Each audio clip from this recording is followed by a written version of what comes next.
Moving over here, we'll go to Weapons real quick. This is where the weapons officer works. Not a whole lot going on in here. This is where they can pick nukes to shoot off nukes. We don't have any nukes loaded. Nukes wreck everything, but they're super expensive, but it's a late game weapon. They're amazing. Get a nuke. Nukes are fun. They blow stuff up.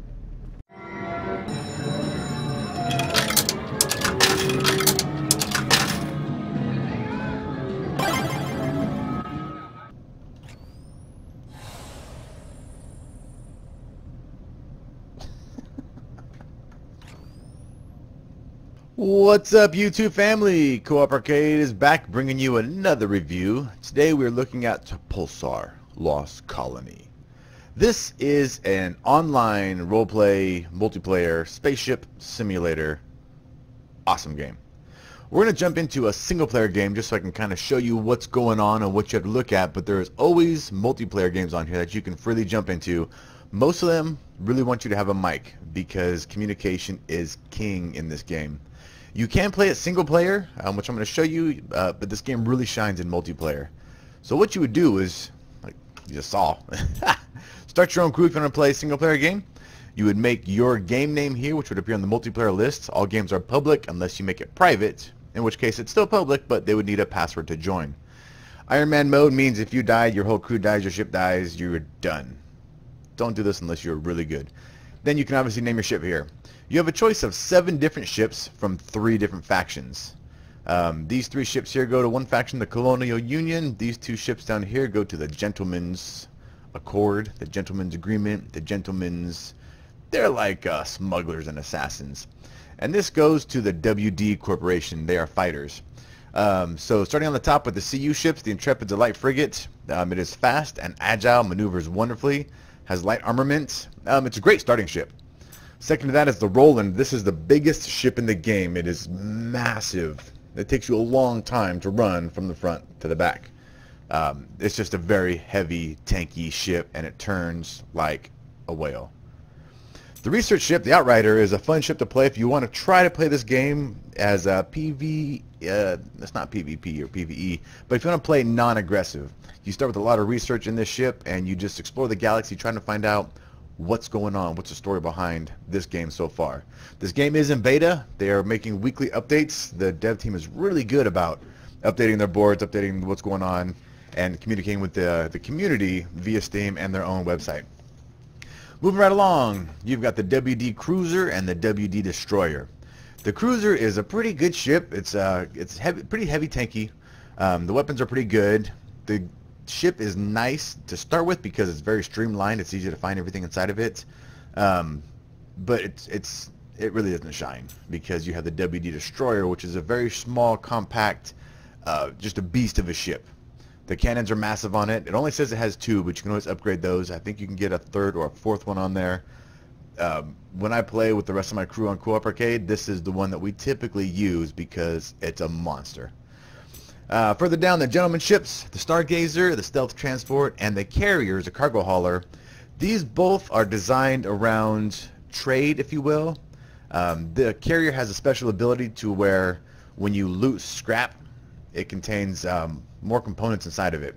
So in this game, when you destroy a ship or you come across random scrap events, which is where you just kind of pick up loot, scrap you just sell for a little bit of money. But if you find the Carrier, when you pick up the scrap, it will have a component for your ship. We'll get into that in a second. The Stargazer, I think it's kind of buggy right now because its main thing is to have 50% less electromagnetic signature, which I don't think really works because every time I've tried it, we still get detected no matter what we do. The main thing about these 2 is if you're going to be smuggling or find illegal cargo, these 2 have secret cargo hatches. Think Millennium Falcon. This one's got a fake wall that opens up that you can slide into, and this one has inside the hole, has a secret door that opens up. It's pretty awesome. So what we're going to do is jump into a single player game here just so I can show you what's going on without people jumping in and griefing us. The community is pretty good about playing their role, but you get the occasional person who likes to come in and wreck your ship and turn off all the systems. It's terrible. For this example, let's go ahead and pick a ship. We'll go with our personal favorite, the WD Destroyer. Just because it is compact, I'm changing my mind. Let's go with the Intrepid. It's small, light, agile, maneuverable, and it's smaller than the Destroyer, so we can get through it pretty quick. So we're going to go ahead and launch the game here. Once you get in the game, there's 5 roles that you're going to pick. The first role, whoever the host is, typically becomes the captain because you cannot start the game as any of the other 4 if you want to play in single player. If you're in single player, you have to be the captain. Multiplayer, you can start with something else, and when somebody joins in, you'll see it right here, they can then become the captain. But if you're playing single player, you have to be the captain. The way these roles break down to is the captain kind of holds the crew together. He helps prevent mutinies. He makes all the decisions on where you're going and what you're going to do, how you're going to do it, and who you're interacting with. There's a lot of decision making being the captain, so you better be loud and energetic and kind of know what you're doing. The pilots, all 4 of these roles are pretty necessary. So if you can get a crew of 5, you're looking really good. If you only get a couple people, your engineer and your weps are kind of more critical if you have just a couple people to play with, and bots can fill the rest. The pilot is kind of the least substantial role throughout most of the game unless you're in combat. What you do is you just fly from system to system, docking at repair bays, going to stations where you can buy and sell equipment. But in combat is where the pilot really shines because the game is 360. Excuse me, it's all space based, so your enemies can be above you, below you, behind you, beside you.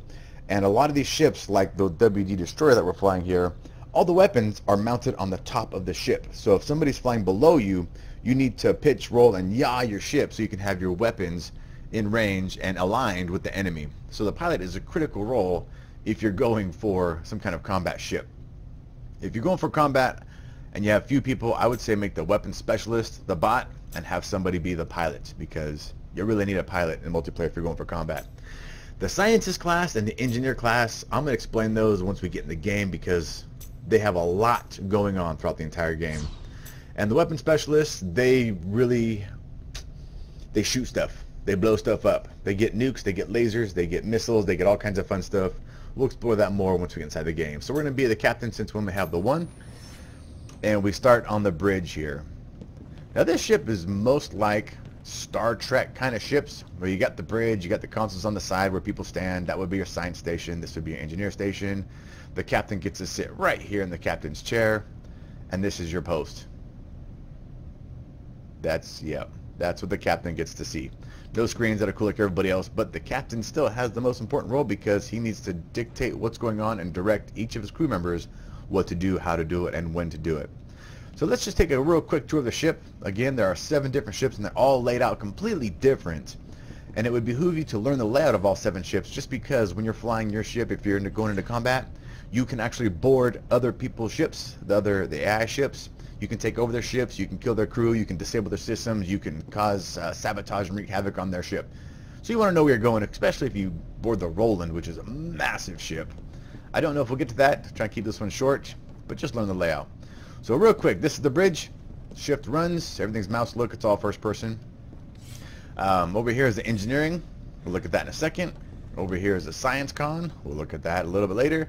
The pilot sits up there in the front, the captain sits here, and the weapons does not go up here. Weapons has their own little place on this ship. So moving back, this is the first little section. Weapons goes over here. Science is over there. So everybody can stay on the bridge if they want to. Science can work here, engineering can work there, pilot sits up front.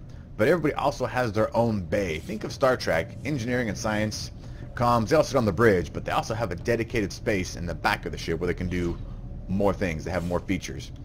These little square things right here is where your cargo goes. Once you get cargo, you'll see a nice little crate or some kind of doohickey doodad sitting on here. Walking into science, this is where the science officer works. You collect research on your away missions. You can beam down to planets, beam down to systems, beam down to ships. You collect artifacts, which they dump inside this atomizer. Boop. And then you get research, which you unlock, which you can... It increases your crew's efficiency in so many things. Better jetpack, better boosters, better running, better sprinting, better fighting, better health, all that kind of good stuff. Moving right along, this is the atrium. If you get damaged, you can stand in this cool little thing and it heals you. Your health is in the top left, oxygen top left. Top right of the screen is the name of your ship, its shields, and hull damage. This is the science lab, kind of like the heart of the science lab. If this thing gets damaged, that's its health bar right here on top. All the systems have a little health bar. If this thing goes all the way down, it'll catch on fire and break, and you can no longer use your science station or consoles. So you want to keep this thing up and running. You'll see this screen all along the ship. This is kind of the, I'm sorry, that's not what I'm thinking of. This is the science station. It shows all kinds of facts about the ship. What kind of energy defense you have, whether you're defending physical attacks, which would be like missiles and nukes, or energy defenses like laser beams. You can search for this from different systems. So say I'm looking for system 1, 2, 3, if there is one. Yes, there is a system called 1, 2, 3. It tells you what faction it is, if you discovered it or not, if it has planets on there, and how far it is from your current position. You can also search for different ship designations. Let me clear this out. Boop, boop. So GX class is what ships there are. You can search for components. You can search for what equipment does. This is like the wiki of the ship. Programs, these are all your viruses that you can run.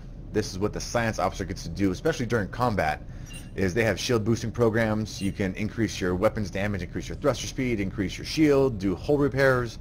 You can hack the other person's ship. You can bring down their shields. You can disable their engines, their weapons. You can even siphon credits out of their ships. So the science officer is really busy during combat because he needs to manage all of these. And you can see you can have up to 10 different viruses and programs running at once.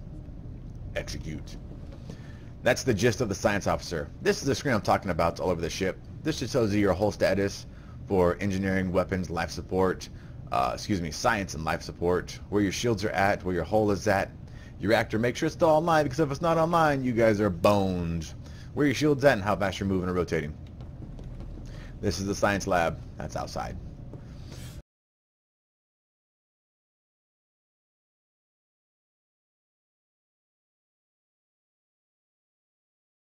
Moving over here, we'll go to Weps real quick. This is where the weapons officer works. Not a whole lot going on in here. This is where they can pick nukes to shoot off nukes. We don't have any nukes loaded. Nukes wreck everything, but they're super expensive, but it's a late game weapon. They're amazing. Get a nuke. Nukes are fun. They blow stuff up. There's another ship. Another ship indicator tells you what's going on. You'll see this again in every room and every corridor. So wherever you're at in the ship, you can kind of get a real quick overview of what's happening. This is just a little a dumping base. So if you have stuff you want to get rid of, you can. I'm sorry. This is not that. That's something else. This is where you load your nuclear device, and you can arm your device and launch it. These things, turn my flashlight on. These are the weapons consoles. Here's the heart of weapons, just like science. So I make sure it's up and running.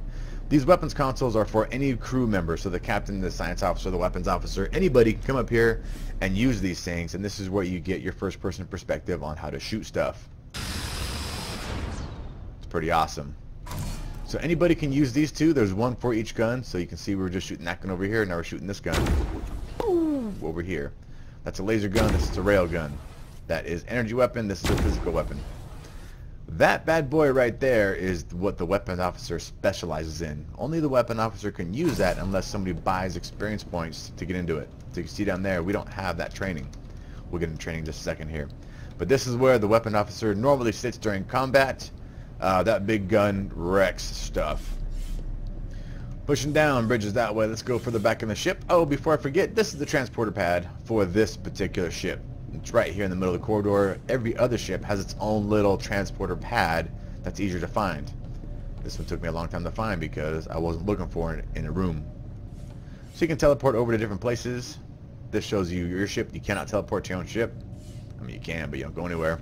And then you can teleport over to other places, other ships, other buildings, other stations, where you can get missions, buy stuff, recruit people, stuff like that. Let's go back to our ship because our tour is not about the station. Let's push on back.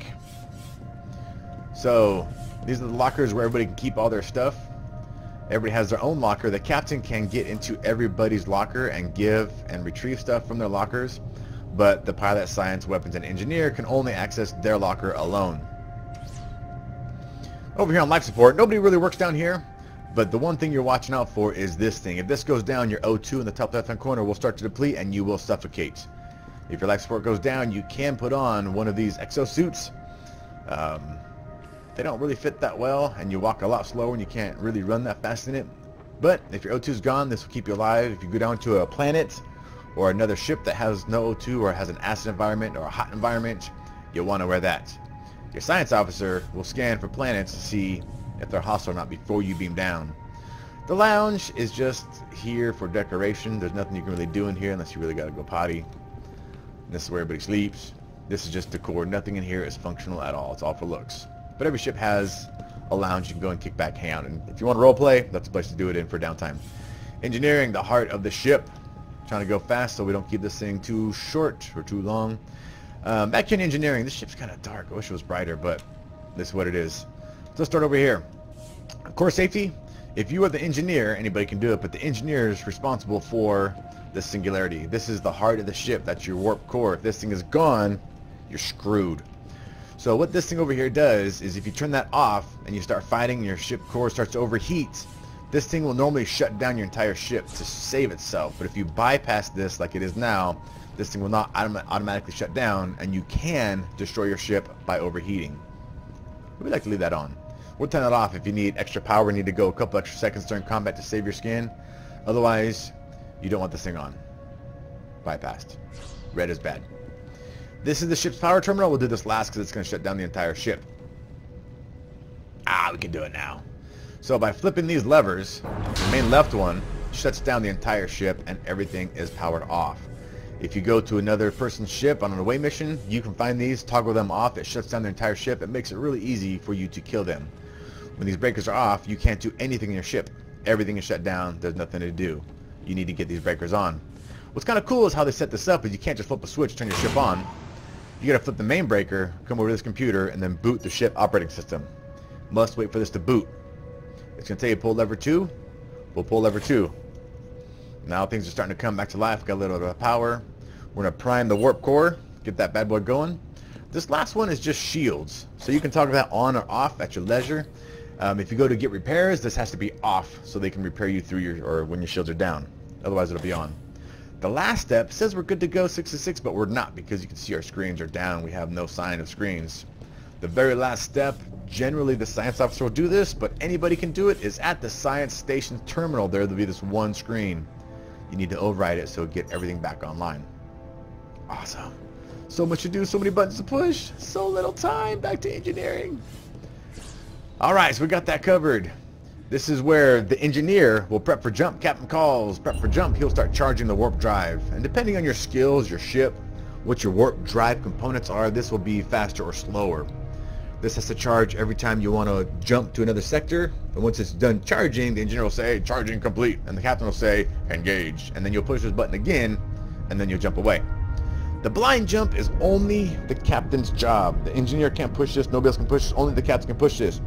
If you are dying, if you're in combat and you are getting your ass handed to you, you don't want to sit here and wait for this thing to jump to target and align your ship to the way you want to jump. It takes a long time, as you can see. So what the captain can do is unlock this and then do a blind jump. This really damages your ship, so you want to do it before you have one hull left, because you will take a lot of damage on this jump. You'll jump to a random sector. This is our map. You will jump to a random sector in the galaxy. You have no idea where you're going, if you're going to land in friendly territory, neutral territory, hostile territory, fighting a boss, God knows what else. But it's a last-ditch effort to do before you die. Do this before you die, otherwise game is over. Iron Man or not, game's over if you die.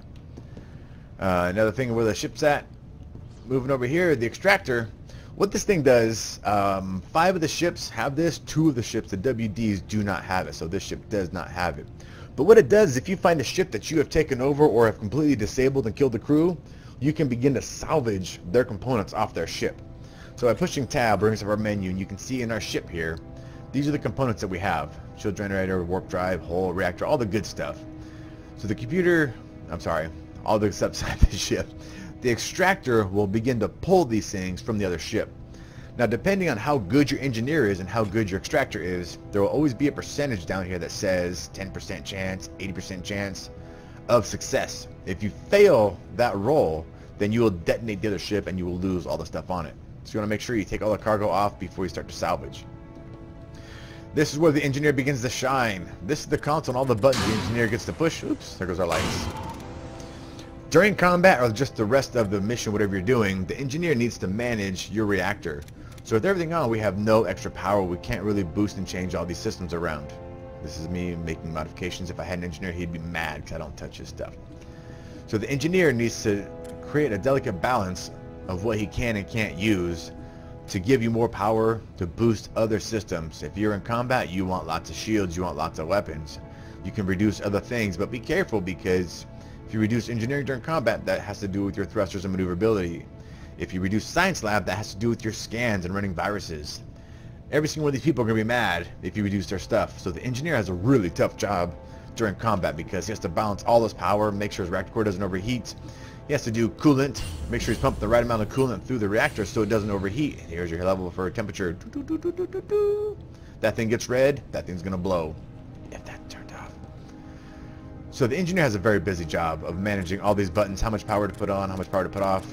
There's also kind of cool functions that the engineer can do. Let's say your ship was boarded and it was damaged and now your ship is on fire. Yes, your ship can be on fire. It can start to burn down.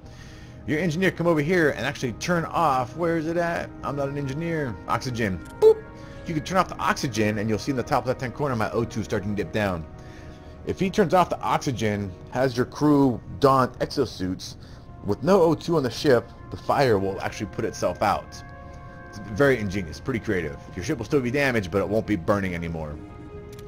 So the engineer has a lot going on at all times. It's a very busy job. Somebody likes to push buttons and tinker. Engineer science is the way to go. So that's a tour of the whole ship, but we got a couple more things. Let's go look at the bridge, and then I'll show you the rest of the game, and then we'll be done with this. So again, you can see the engineers' consoles up here are much like the ones that are in engineering, except they don't have the warp core reactor, and you can't do the what am I looking for? Bypass the warp core shutdown and such. Repairs have to be done in engineering. But the rest of it he can do up here. He can hang out. He doesn't get a chair. He gets to stand and look out the pretty window. Same thing with science officer over here. The science is also the communications officer. Excuse me. So he can scan ships, scan planets if you're going to it. You can see if it's got a good environment, how many life forms are on it. So like, let's say we can look at this trading station. They won't let me scan it. Poo-poo. Can I scan anything? No. You can do a little scan right here, just see what's in the sector. But what your science officer will be doing is mostly scanning planets to see how many hostile creatures, non-sentient creatures, alien robots, and God knows what else is down on these planets before you go down there so you know what you're walking into. He can also scan other ships to see if they're hostile. He can scan and see what components they have on it. He can open up channels to talk to different people. Boop.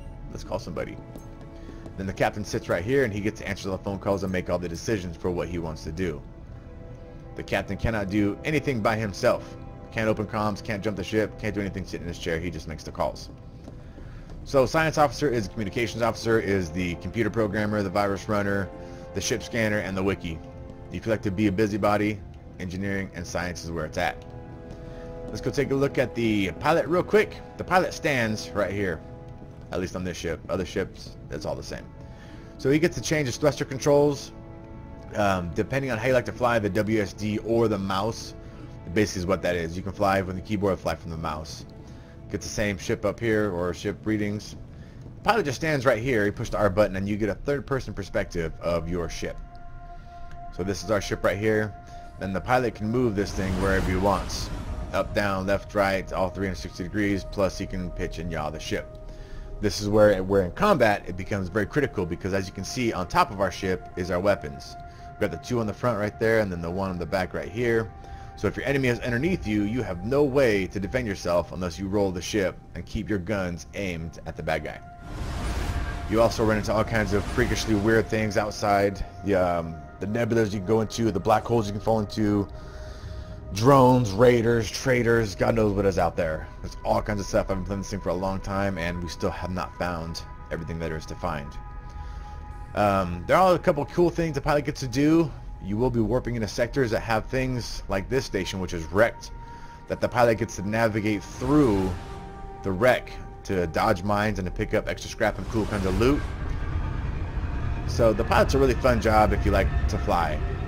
When we play our game with Co-op Arcade, we don't generally have 5 people, so me being the captain typically doubles as the pilot because it's very easy for me to run from here to here while everybody else is manning their stations doing the important stuff.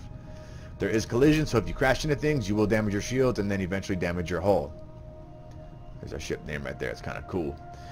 Some ships have reverse thrusters, like this one does here, which means you can go just fast forwards as you can backwards. Not all ships have the full reverse thrusters. Some of them are really slow going backwards, like the really big Roland. That thing turns like a log. It's ridiculous. Alright, I think that just about covers all the stations. Let's talk about the inventory real quick. So pushing tab brings up your crew selection. If you're in single player like I am, you need to add bots to fill all the roles. So as we add our Star Trek based pilots here, pilot, scientist, she's a medical officer, con officer, warfare weapons specialist, and Geordi is the engineer. These guys will man their stations and do what they can. The AI is not the best in this game. We just got hit by something. Oh, it's our pilot. They can do some things, like our engineer will always charge a jump drive. He will manage reactor temperature, but he will not change any of these configurations. He will not change any of these configurations here, and he will not jump. So as a captain on single player, you have to come over here and jump every single time. There's no hotkey to make him jump. Same thing with a science officer. They will not do comms for you. You have to do this by yourself if you want to talk. So multiplayer is the way to go. Your science officer will, however, run these programs to the best of their ability. They will also keep them charged and keep them fresh so you can use them at all times. They will not do scans for you. They basically just run the viruses and stand here and look creepy. Your pilot is probably the best AI because as the captain, let's say we go to our map here and we want to set a course for sector 1050. I can right click on here, say that's our course we're going to, and you'll see that our ship is aligning to that. So our pilot's really good about that. If we go into combat, the pilot is pretty good about keeping the ship aligned, keeping the weapons aligned to the enemy. But again, in our multiplayer games, if we don't have a pilot, I will typically run down here, take the con from him, and fly it, because he's not the best, but he gets the job done. Talents are the way you level up. As you play through the game, you get experience points for jumping to new sectors, going away missions, killing stuff, saving stuff, doing missions. And these talents unlock these little pips. So every time you get a talent, you can add it to one of these pips, and it increases all of your crew's bonuses in these. So all the crew has the top few are the same: increased damage rank, increased health, decreased spawn time, and use of the main turret. Why is the music getting so loud? Turn that down real quick. Much better. Now we can talk and you can hear me. So the top few are the same for all the crew. The bottom 4 or 5 or 6 or 12, if you're the engineer, are for you specifically. So the captain, this is all for communications. You can intimidate people to try and steal their money, steal their fuel, steal their stuff. You can be diplomatic if you have hostile actions against you. You can try to calm them down. See who's next. We don't have anybody next because we got rid of our crew. Boop, boop, boop, boop. Everybody come back. The engineer gets to use engineer-specific talents. Weapon specialist gets to do more damage and charge faster. The pilot gets to turn faster, move faster. Scientist gets to do his science stuff better. Now, when you get research throughout the game, you can actually unlock more talents down here. Better jump pack, better stamina, faster running speed, cool scanning things. You're going to have to go explore. There's so much in this game I can't tell you right now. But this is where you kind of level up your class system. Your ship, this tells you what all the stuff you have on your ship. There's all kinds of stuff out there you can buy, trade, steal, scavenge, whatever to upgrade your ship. You can see in the bottom right of this window that this is the level 1 jump module. Everything has a level associated to it. The better the level, typically the better the gear. Computers where all your sensors and diagnostics and viruses are stored at. Weapon shows what kind of weapons you have. You can upgrade everything on your ship. Nuclear devices are awesome. How much cargo you have, and your thrusters just determine how fast you can fly forward, backwards, and rotate, pitch, yaw on your axis, all that good stuff. Inventories for you specific. Your ship has its own cargo inventory here. Inventories for what you have. So you got just your hands to interact with different items. I can push number 2 to get my pistol here. Pew! There's no interior damage here unless you are shooting at some of these specific things that have health. Like this. I can shoot this and damage it. My AI is fixing it. They do a good job of fixing it. I can also repair it with my repair gun, and when you have fires, you can put out fires with your extinguisher. You can also equip other items, like the science guy's got this really cool scanner, where if I equip it into my own personal inventory, equip, number 5, I can now scan for life forms, scan for NPC, for crew, for teleporters, and you can also upgrade this through the talent program to find out where other cool artifacts and mission-specific things are at. Sounds like Predator. It's awesome. Moving right along so we can finish this up. The captain, this is where you set up what you are doing.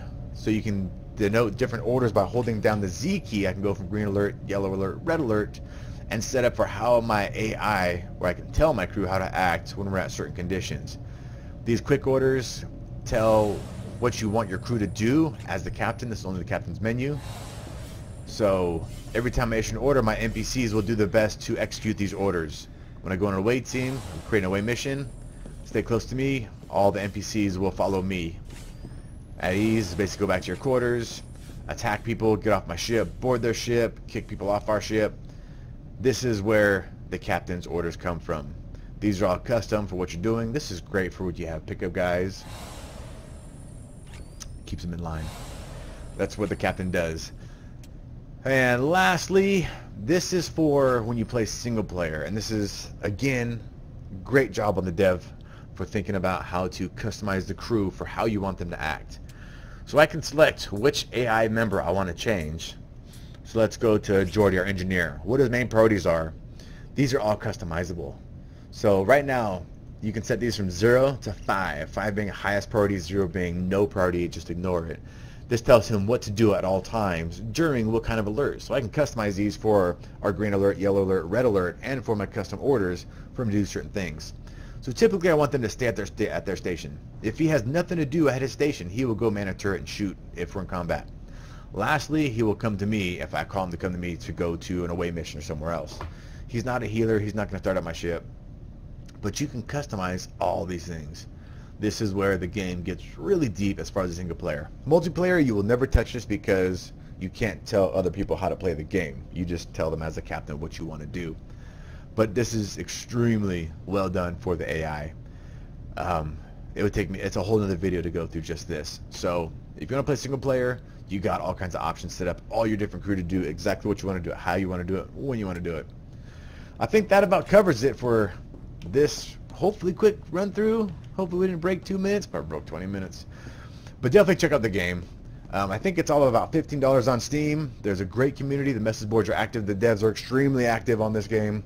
So I highly recommend this. If you love to roleplay, you love space, you love flying spaceships. You can always find games in multiplayer like we saw. You can always make your own and play multiplayer, which is best. That's what we do here at Co-op Arkade, is all play together. If you can't find that, play single player. I played this for hours on single player, explored a whole lot of the galaxy, and it's still pretty fun, but it's always better with friends. If you can't find somebody to play with, drop us a link, shoot us a message, go to our website, go to our YouTube channel, text us, call us, send us smoke signals. We love this game. We'll always play with you guys. So let us know in the comments below what you think, what you like, what you didn't like. If you want to see a game that we haven't reviewed yet, let us know. We'll try to jump on that. That's it. I hope you all have a wonderful day. It's 100 degrees out here in California, and I'm out of here. Love y'all. See ya. Peace.